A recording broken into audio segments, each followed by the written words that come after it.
sobre a Coreia. Esse é o primeiro país perseguido, é o primeiro curso que nós vamos fazer sobre um país perseguido. E nós decidimos que a Coreia do Norte não é por menos. Ele é considerado pela Portas Abertas, na classificação que ele faz todos os anos, há 11 anos, o pior país para se conviver um evangélico. Ele é o primeiro país em perseguição no mundo inteiro.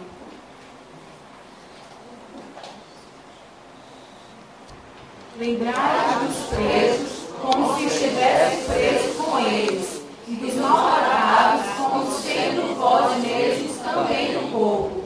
Hebreus 13:3. Esse é o melhor tema para falar sobre a Coreia do Norte. Porque para que nós possamos interceder por esse país, para que nós possamos orar por ele, nós temos que ter tamanho amor. E não há outra forma do que nós nos colocando no lugar desses coreanos.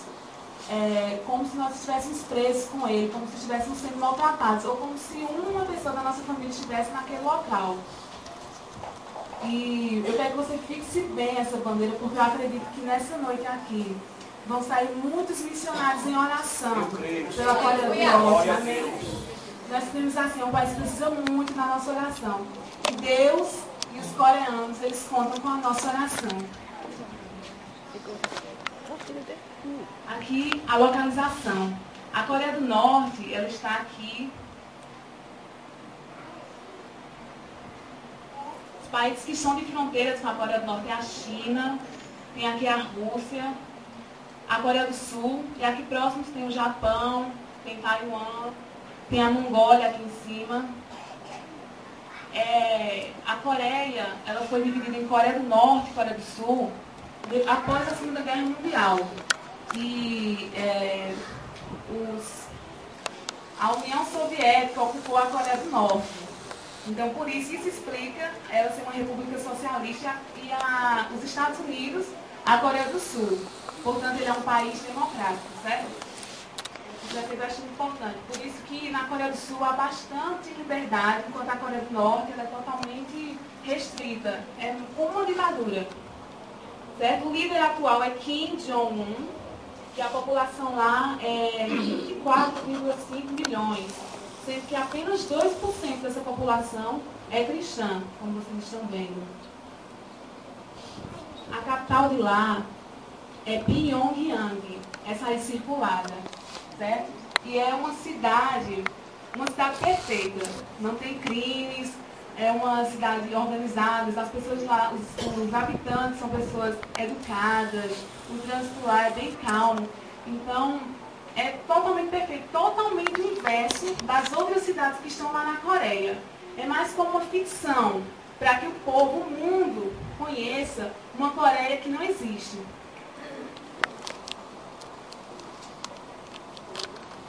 Esse homem aqui... Esse homem aqui é Kim Il-sung. Ele é considerado lá como presidente eterno. Logo após a Segunda Guerra Mundial, o primeiro presidente, após a Coreia ser dividida em Coreia do Norte e Coreia do Sul, foi esse Kim Il-sung, certo? E ele meio que forçou mesmo esse culto à personalidade dele. Lá, os norte-coreanos, eles adoram a imagem desse presidente. Até os dias de hoje, desde 1948. Logo nos primeiros anos do governo dele, ele decidiu extinguir totalmente o cristianismo, porque ele viu que era uma ameaça a esse governo, uma ameaça ao culto que ele queria para ele. Então, logo no início, logo nos primeiros anos, 5 bispos, 82 padres, 25 monges, 34 mulheres e 4 seminaristas foram mortos. Na lei lá na Coreia, todos eles têm essa liberdade. Na lei, todos têm liberdade de adorarem, de louvarem a quem quiserem. Mas na prática isso não é real. Depois eu vou estar mostrando os campos de concentração que é para onde os cristãos vão, o que eles sofrem lá. Certo? Logo após, esse Kim Il-sung, lá é unipartidarista, então não tem direito de escolha alguma de algum partido. E logo após Kim Il-sung, quem assumiu o poder foi seu filho, Kim Jong-il, e eu estava vendo que ele foi bem pior do que o seu pai. E aí ele continuou essa adoração a Kim Il-sung, mesmo ele tendo morrido. Kim Jong-un é o que está no poder hoje. O pai dele, esse Kim Jong-il, aqui, ele morreu com, se eu não me engano, foi com um ataque cardíaco. E aí quem está no poder hoje é o seu filho. Aqui, olha, desde a infância, os norte-coreanos são ensinados de que Deus e Jesus não existem. E todas as coisas foram criadas pelo presidente eterno, que é como ele é chamado lá.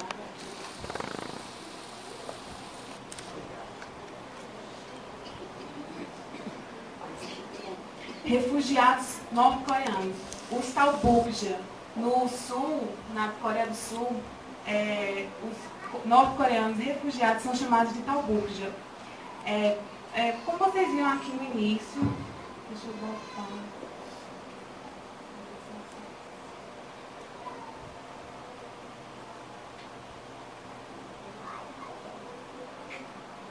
Os países de fronteiras aqui com a Coreia do Norte é China, Coreia do Sul e a Rússia. Eu vou falar mais sobre quando eles fogem para a Coreia do Sul e para a China, que são os países para o qual eles mais fogem. Quando eles fogem para o Sul, eles são bem recebidos. O governo lá, eles têm um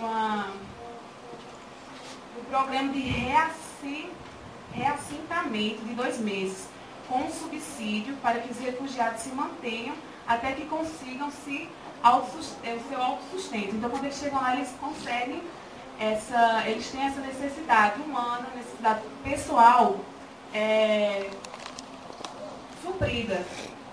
Mas a dificuldade lá é imensa para poder chegar na Coreia do Sul, porque eles têm, na fronteira entre esses 2 países, entre a Coreia do Norte e entre a Coreia do Sul, eles têm pessoas vigiando, é muito bem vigiadas, tanto por mar quanto por terra. Então é muito difícil eles chegarem lá, é só a mão de Deus mesmo para eles poderem chegar na Coreia do Sul.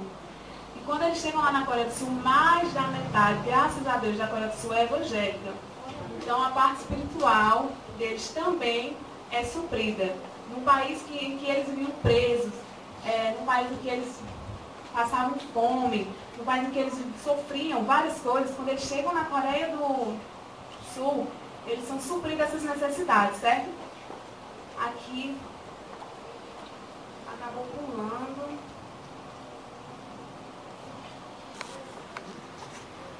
Eles têm a saúde lá é bem precária, certo? A desnutrição, a falta de saneamento básico, tudo isso provoca essas doenças, como vocês estão vendo aí, tuberculose, hepatite, malária, tifoide, cólera, certo? E apesar que o governo ele abre a boca, ele enche a boca para dizer ao povo que o serviço médico lá é gratuito, na verdade não é. Os medicamentos, o serviço, tudo lá é pago. A fome lá, foi uma grande fome de 1994 a 2004, e aproximadamente 3 milhões de pessoas morreram de fome, certo? E o governo ele não está preocupado nem um pouco, porque os militares, as pessoas de elite, as pessoas ricas da Coreia, elas moram em Pyongyang, que é a capital. Então o governo não está preocupado com o restante, até porque o turismo que é feito nesse país é feito apenas, é restrito apenas a essa capital. Então eles não têm acesso às outras cidades, eles não conhecem como é que é nas outras cidades. E como eu disse, Pyongyang é a cidade dos sonhos, né? Os turistas, quando vão até lá, eles são acompanhados, cada um acompanhado por um militar, para que eles não tirem foto em momentos inapropriados, para que eles não conversem com outras pessoas, não compartilhem o evangelho. Então, tudo isso, eles têm toda essa preocupação.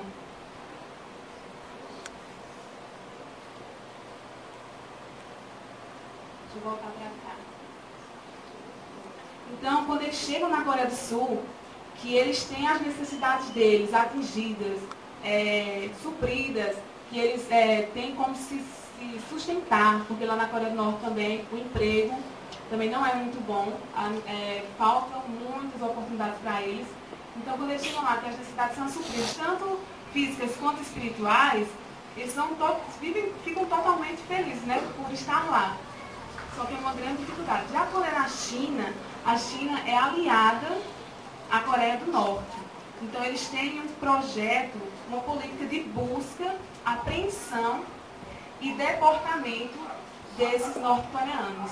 Quando eles chegam lá na Coreia do Norte e são pegos, eles são presos e são mandados de volta para a Coreia.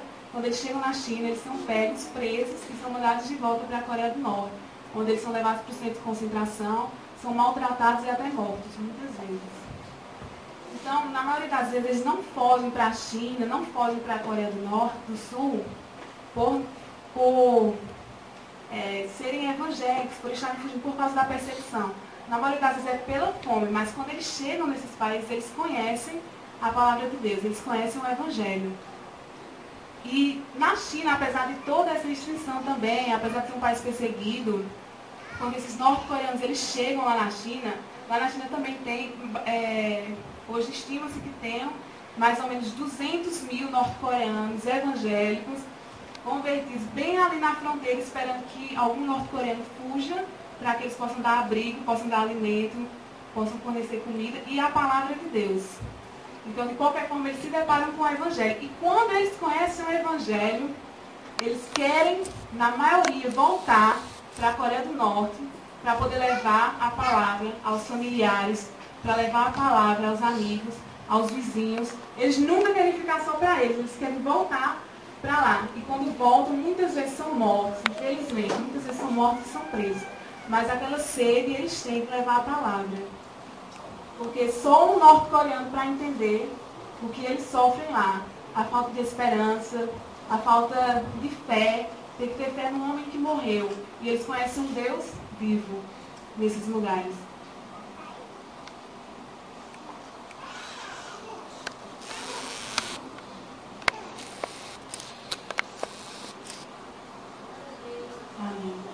A Bíblia, aqui no mundo inteiro, é o livro mais lido, é o livro mais comercializado, mais comprado. Só que nos países perseguidos ele é considerado assim, fora da lei, o livro perigoso. Ele é chamado dessa maneira. Para uma Bíblia entrar num país perseguido, ela tem que ser contrabandeada. E raramente um cristão de um país perseguido eles possuem uma Bíblia.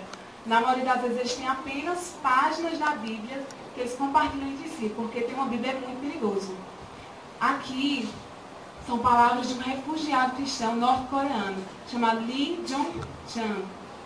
E ele disse: todas as noites eles iam até o jardim e desenterravam um pote. Eles tiravam um livro de capa preta e o liam. Eles sempre nos disseram para nunca falar deste livro a outras pessoas. Eu sabia que eles não estavam brincando conosco e que seríamos mortos se outras pessoas soubessem do livro proibido. Às vezes, minha mãe me dizia que Deus estava vivo e que nós tínhamos que lhe obedecer. Então, são palavras do norte-coreano. Acho que aquela criança nem entendia direito o porquê daquilo, né? Mas ele falou que sabia que se fossem pegos com aquele livro, eles seriam mortos. Então, é assim, quando eles possuem uma Bíblia, eles têm que enterrar, eles têm que esconder. Eu estava lendo no livro do Portas Abertas, falando sobre os 30 dias de oração sobre a Coreia do Norte. E ele dizia assim: um linguista norte-coreano se converteu após algumas leituras bíblicas e está trabalhando na adaptação da tradução da Bíblia para o padrão atual da língua norte-coreana. Imaginem vocês que um norte-coreano, ele não se converteu porque ninguém chegou para ele para evangelizar. Ele não se converteu porque alguém levou ele para a igreja. Ele se converteu porque ele leu a palavra de Deus. É por isso que a Bíblia é considerada um livro perigoso. Porque é perigoso mesmo. Porque a palavra de Deus ela é viva, ela é verdadeira, ela é libertadora. E eles querem, o governo norte-coreano quer que a Coreia do Norte continue presa a essa idolatria. Por isso que a Bíblia é considerada um livro perigoso lá.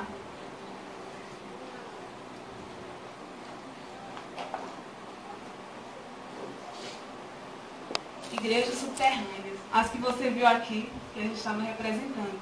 Bom, na Coreia do Norte existem basicamente 3 tipos de igrejas. são a Igreja do Governo, que é uma igreja que existe, são 4 igrejas do governo que existem na capital, Pyongyang, só que são igrejas de fachada. São 2 protestantes, uma ortodoxa e uma católica. E nessas igrejas, os líderes são escolhidos pelo governo. E tudo que é pregado lá tem que passar pelo Departamento de Assuntos Religiosos. Se forem aprovados, aí a igreja é passada para eles. Se não, não é passado. E os que não seguirem essas restrições impostas pelo governo, eles são mortos. Os pastores são presos e a igreja é fechada. Então, a maioria dos cristãos da Coreia do Norte, eles preferem outras opções do que essa igreja do governo, porque na realidade não vai estar pregando verdadeiramente a palavra. Então, eles têm outras escolhas. As igrejas subterrâneas hoje não é uma tão boa escolha, porque as igrejas subterrâneas elas têm sido descobertas. Esse Thomas King, ele diz que 7 igrejas foram descobertas, 7 igrejas subterrâneas foram descobertas em apenas 3 semanas. Então elas têm sido bastante descobertas, porque o governo ele está sabendo dessas igrejas e ele tem feito com que tem mandado pessoas para poder invadir essas igrejas e levar os cristãos presos. Então, a outra opção dos cristãos norte-coreanos tem sido a igreja nas suas próprias casas, os cultos nos lares. Só que os problemas dos cultos nos lares é porque só podem ser poucas pessoas lá, para não chamar muita atenção. Então, 8 pessoas para eles já são muito reunidas numa casa. Tem que ser menos ainda do que isso.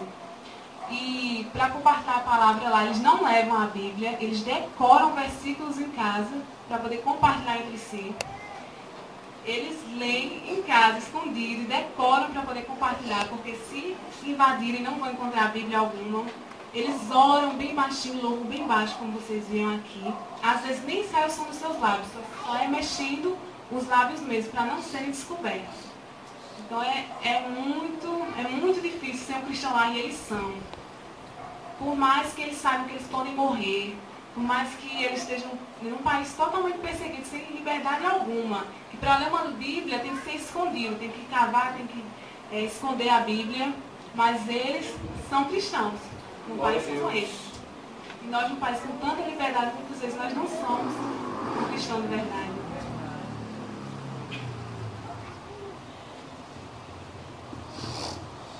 Bom, é por esses e por outros motivos que a Coreia é um país pelo qual nós temos muito pelo que orar.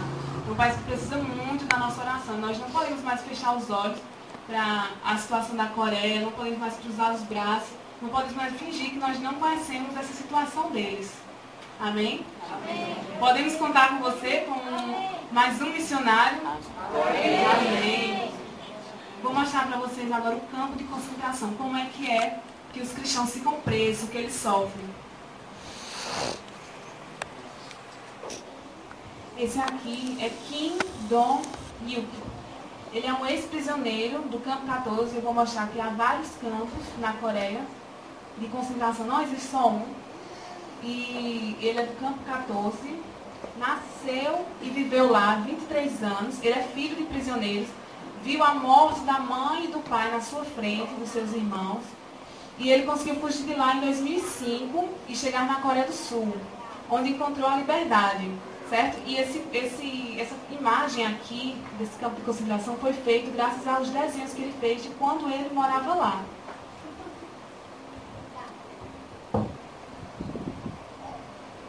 Aqui, os principais campos de concentração na Coreia do Norte. São 1, 14, 18, 15, 16, 22 e 25. Esses são os principais. Eles são todos numerados.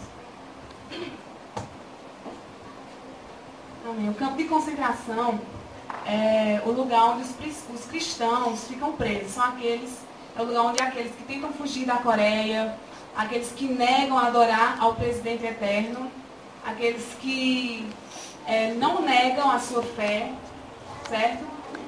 Esses são presos nesse lugar, onde eles sofrem maltratos e até onde eles são executados, mortos, onde eles são executados na frente de todos os outros. Bom, aqui é um momento disciplinar, certo? Um momento Reeducação. É o momento em que os prisioneiros param para se prostrar diante da foto daquele presidente que eu mostrei antes e memorizar alguns de seus discursos. Quando eles não conseguem ou não querem adorar ao Kim, eles têm a sua porção de arroz reduzida a 100 gramas. Isso é só uma das coisas que eles soltam.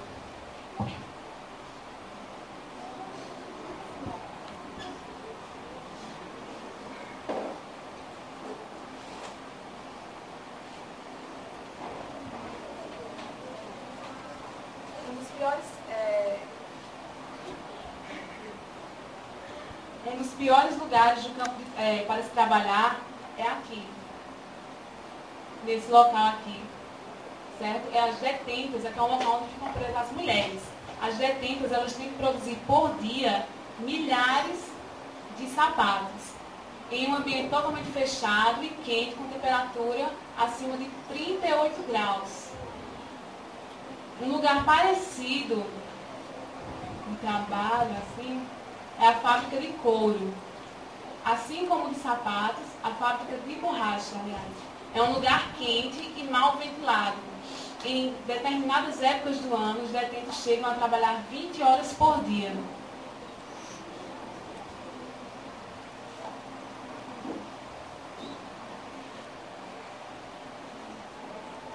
Aqui é um dos piores lugares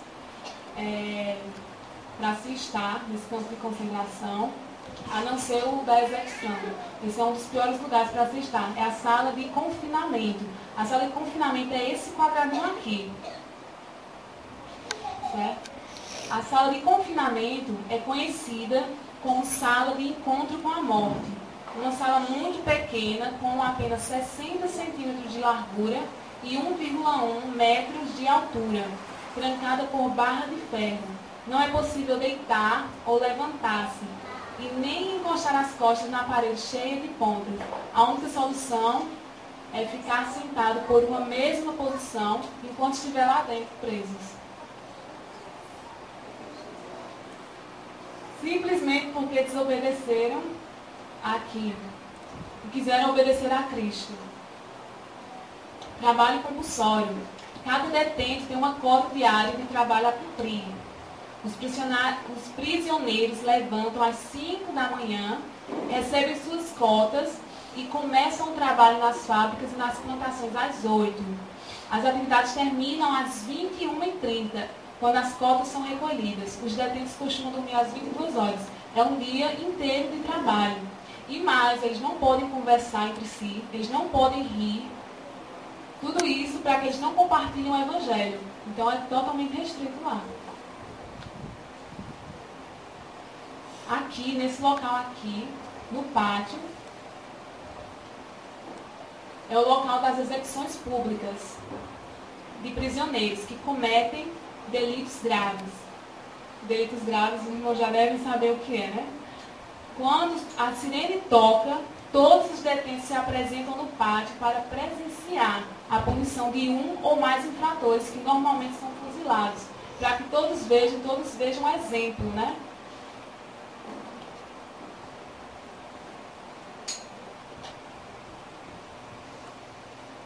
Então, esse local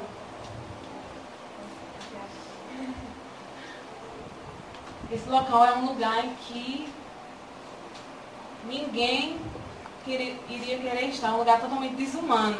E é um lugar onde os nossos irmãos estão lá. Então, é mais um motivo de oração para nós, é orarmos por esses cristãos que estão lá, para que Deus possa livrar eles, porque eu creio que a nossa oração pode fazer muito. A nossa oração pode fazer com que aqueles cristãos não sejam encontrados quando estiverem adorando, que eles possam conseguir escapar de lá, que eles possam conseguir chegar a um lugar seguro. Agora eu quero mostrar para vocês um vídeo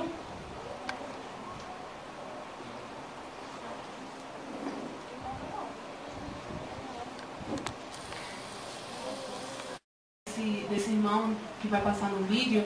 Vou mostrar cenas de irmãos torturados na Coreia do Norte.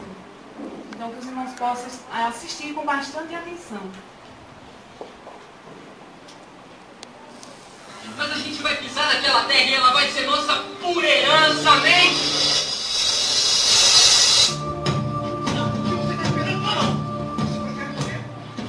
Perguntei a Deus do céu, ai, por que tamanha judiação?